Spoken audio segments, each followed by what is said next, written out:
too easy, you're not going to tear those muscles and they are not going to grow. So you need to push yourself. Hello, welcome back to my channel.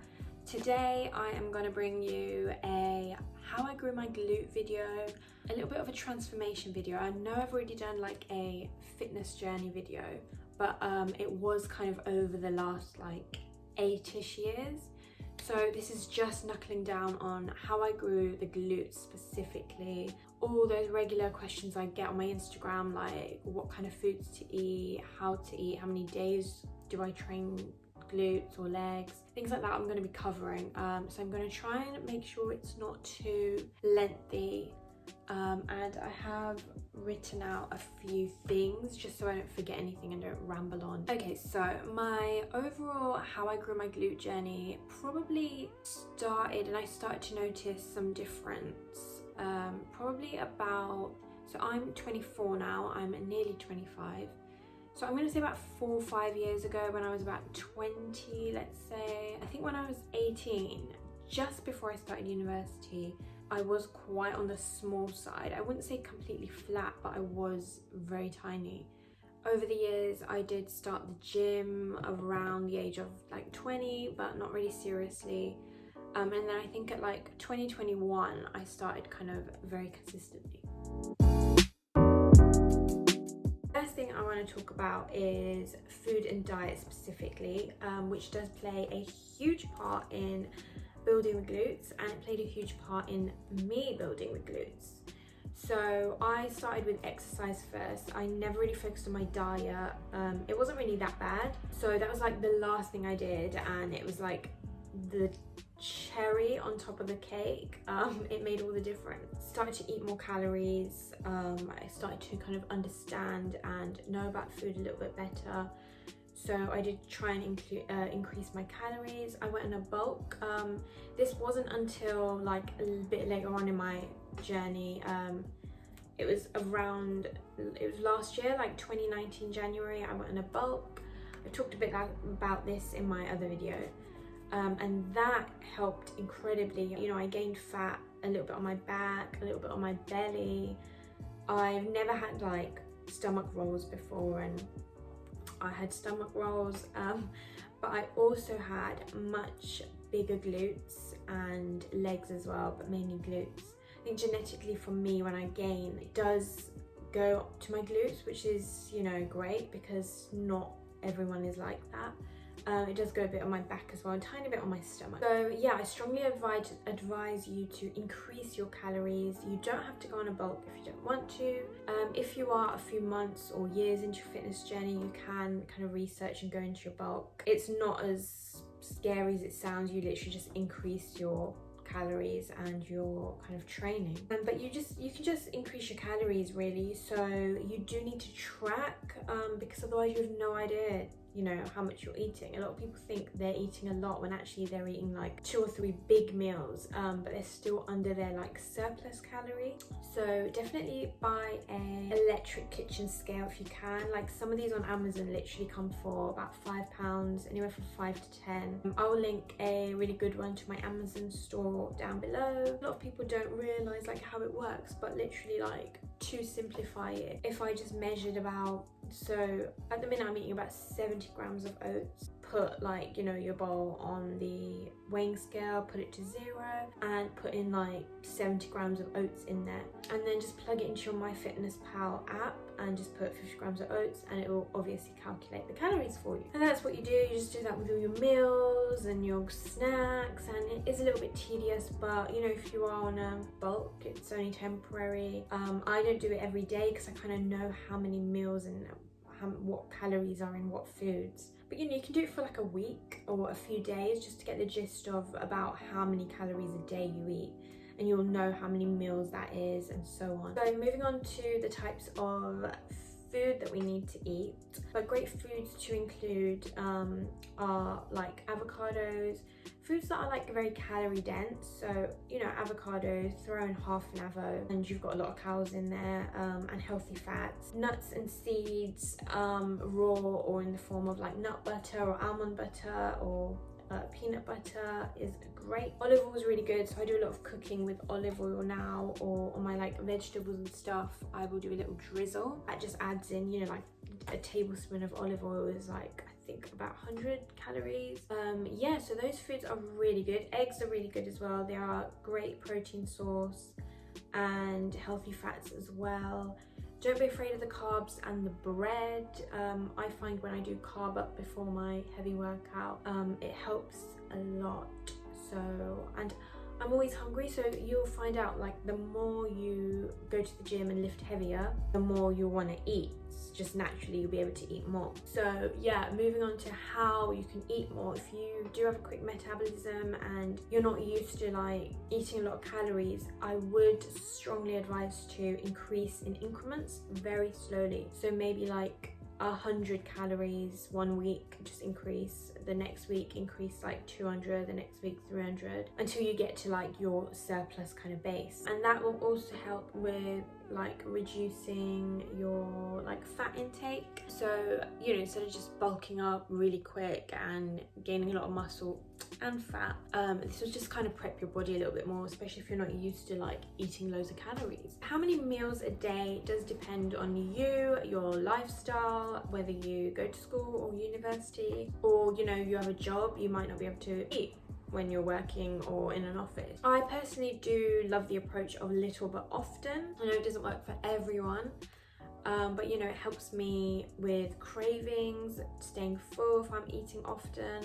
Usually, you know, I'm not starving by my next meal and I don't just like pack on loads of food, which, you know, is not really something you want to do. I tend to eat about anywhere from like 5 to 6 meals. That means kind of 3 main meals, breakfast, lunch and dinner, and then throw in your snacks in there as well. So I tend to have 2 or 3 snacks. Also, you might gain a bit of fat when you are increasing your weight as well and increasing your muscle. It is only normal. Being very slow and gradual and slowly increasing your calories will help immensely. I know everyone's in a rush to get the biggest glutes, and you do have to do the slow and steady approach. Otherwise you will gain a lot of fat. But don't be scared if you know, gain a bit of fat on your back or your arms or your stomach or wherever, because that's only natural. Like if you increase your calories, you are going to be increasing your fat. Keep your protein high. That's very important when you are trying to build muscle and muscle in the glute. You want to try and eat a lot of high protein foods. Chicken and turkey are quite good because they are a little bit lower in fat. Fish, eggs. I have a mainly veggie diet, but I do eat chicken when I'm like out, which is not very often. But I eat fish and eggs a lot. I eat tofu a lot. And then you've got your beans, lentils, pulses. I like my green lentils, kidney beans, chickpeas, black beans, black-eyed beans. Yeah, those are your protein sources.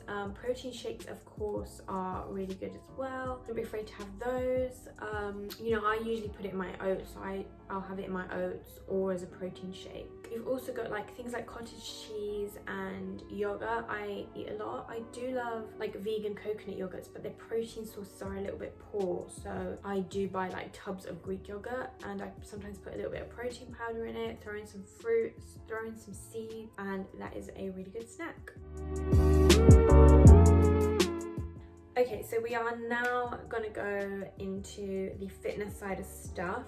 Obviously this is, you know, a very important topic when you want to grow your booty. So yeah, like I mentioned, you're obviously going to be eating a lot more calories, so you'll naturally be able to lift more at the gym. Because the more you eat, the more you can lift, the more muscle, the more you're exercising, the more you want to eat.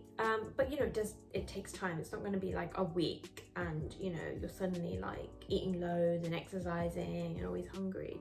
It will take time, but I am always hungry, so I just prioritize food, make sure I'm eating at all times. The main differences that I saw when my glutes started growing in terms of like my training technique was I did start going heavier, and I stopped being afraid to go like heavier and going in that section of the gym. And I used to worry about so many little things in life. I still kind of worry about the small things, but not really the big things. But like, you know, I used to worry about how do I get that bar off the rack? How do I where do I get the clips from? What if like the clip is missing? Do I have to walk around the gym and find it? Like taking a friend or a training partner or having a PT 110% helps. Just like if you do worry with a bit of anxiety and you know, you don't really know how to start like not lifting heavy, but the process or the admin side of lifting heavy, which, you know, not a lot of people talk about. I was never actually scared to like lift heavy. I was scared to set up. Once I kind of, you know, got used to all the setting up, I started going heavier on my mainly my compound moves. So these are your movements that kind of work the whole body, and you should always start all your days off with a compound movement. It can be 1, 2, 3, 4, whatever you want it to be. I usually stick to about 1 to 3. They do take a little bit of time to like set up and stuff, so, and I don't like rushing my compound, so it just depends on how much time I have available. But so I started going a bit heavier on squats, not really heavy. I've always hated squats. It's always been something I've like really struggled with, so don't feel like you need to be doing loads of squats to gain a booty, if you know what I mean. There are plenty of other exercises that you can do that can help the booty. I wouldn't say totally neglect squats because they are amazing and you can do loads of different variations, but doing like the big heavy barbell squats, I've just always struggled to increase my weights and I've always found it a bit difficult. So deadlifts, I started going heavier as well. I could do more deadlifts than I could squat, but then I kind of stopped because I started getting like pain in my wrists. I'm back doing deadlifts now, more so sumo deadlifts. I just feel like they're a bit more comfortable and I can carry a bit more weight, and they're a little bit better on like my wrists. And my favorite lift of all time are the hip thrusts. I think I have seen a lot of change and difference from doing heavy hip thrusts. This takes forever to set up, but once you do, I find, and I think mainly other females as well, I find it's my strongest lift. I can do a lot. I can easily do 100 kilograms, probably higher for my best performance. I could probably do a bit more than 100 for like less reps, but like I again don't want to jeopardize my form. So yeah, don't be afraid to go heavy. You want to kind of progressively overload, which means you want to progress your weights gradually. So maybe like if you're training a lot, maybe every week increase by like 1 kilogram increments, or you know, maybe every 2 weeks, 2 to 4 weeks, increase by like, I don't know, 5 kgs or something. It just depends how you feel, but you know, don't stay on the same weight for too long. I did this for years. My fitness journey seems quite long, but you know, I taught myself everything. I tried and errored, and I stayed at a very comfortable weight for a lot of the time. Whereas now in the last like couple of years, I've really tried to like increase everything like in increments, not being afraid. If I can comfortably do 10 reps, you know, it might be a bit difficult, but if I can do 10 reps, then I know I'm not pushing myself. So I increase by like a kilogram or 2 or 3 or 4 or 5, depends what the exercise is that I'm doing. And you know, if I'm struggling on like 8, but I can still do 8, sometimes I increase a bit more and then drop down to 6 reps, or I just stay on 8 reps. Like it just depends. So how many times a week should you train legs or glutes or lower body? So personally, because this video is trying to be informative, but I'm also telling you about things that I've done to grow my booty and see the huge results that I've seen in myself. So I train glutes like 3 times a week. Now I kind of focus on a particular muscle group. 3 days a week I'll do lower body. 2 of those days will be like glute focus. Those things for me are usually things like hip thrusts or sumo deadlifts or sumo squat. Those are my usual compounds for my booty day, and then I do things like abduction as well, so using the cable or the machine or like a plate, or like repping it out on a band. So yeah, it's mainly kind of glute, hamstring and abduction, abductors. Those 3 muscle groups that I work on my glute days, and I'll usually have 2 glute days a week, and then I'll have a leg day where I focus more on like heavy squats, the inner thighs, the adductors, things like elevated goblet squats, leg presses, leg extension, those kind of things, like lunges, things like that. Bulgarian split squats, I'll sometimes do those on my glute days, just depends how I feel. Between those days, 2 days or 3 days, depending on if I'm training 5 or 6 times a week, I will do like upper body. You can of course do it however you want. You can start with a upper body day, lower body day, and your lower body days just work the whole like booty and legs, quads, hamstrings, whatever you want. I started like that for a few years and I loved it, but you know, I prefer doing isolated muscle groups now. Sometimes I end my workouts with like banded stuff, so like finishers, and just doing as many reps as I can possibly can on like things like banded kickbacks or banded hydrants, or supersetting those, which is doing both of them back to back with like no rest, which really kills them. I mean, I think just keep it simple, like literally having, if you have like one routine, you know, if you are a beginner or you're kind of starting out your fitness journey, or you want to grow big glutes, you can literally have one routine and just do that like 2 or 3 days a week and keep doing it. You want to keep it the same for at least like a month, and then after you want to like increase your weight slightly, maybe switch over a few exercises, but not crazily. You still want to keep your main compounds as they are, and you want to slowly increase your weights, and maybe incorporate more like superset stuff, play around with the tempo, play around with like single leg stuff, elevated stuff, all of that good stuff, pyramid sets, giant sets. There's so much, but you don't really have to worry about that until like after, because if you are a beginner, you know, you can easily build glute muscles just focusing a nice simple plan. So those are the main things that helped me grow my booty over the years. It's probably took me about, I would say, let's say 5 years to notice like incredible growth. But you know, 5 years ago I thought, you know, I was in pretty good shape, had a good pair of glutes and legs, and then 3 years ago they just get better, and I thought that's my prime, like I'm the best I could be. 2 years ago the same, and now I'm like, wow, I've really grown over the years, and I will keep going. And the only way I track really is like taking progress pics, and yeah, I don't really jump on this weighing scale at all. I haven't weighed myself in probably like 2 months. I just don't know what I weigh. Just don't forget to be really consistent, like don't give up, don't see like an end goal, if you know what I mean. Make goals, just do it, and make it like it's your lifestyle. You know, it's not just temporary and you want a big, you know, pair of like glutes, and then once you get that, that's it, like journey's ended. Like it should be forever.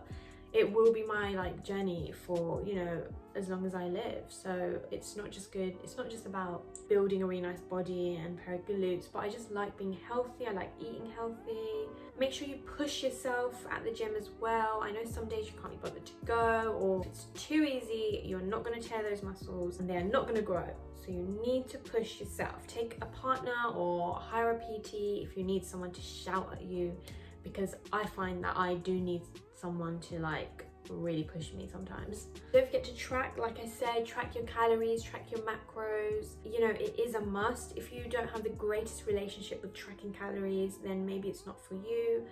And just consciously make sure you're eating a bit more. But you know, tracking and knowing, you know, that you are hitting your surplus calories is a very good idea. But yeah, so that's everything I can think of, and that is how I grew my booty.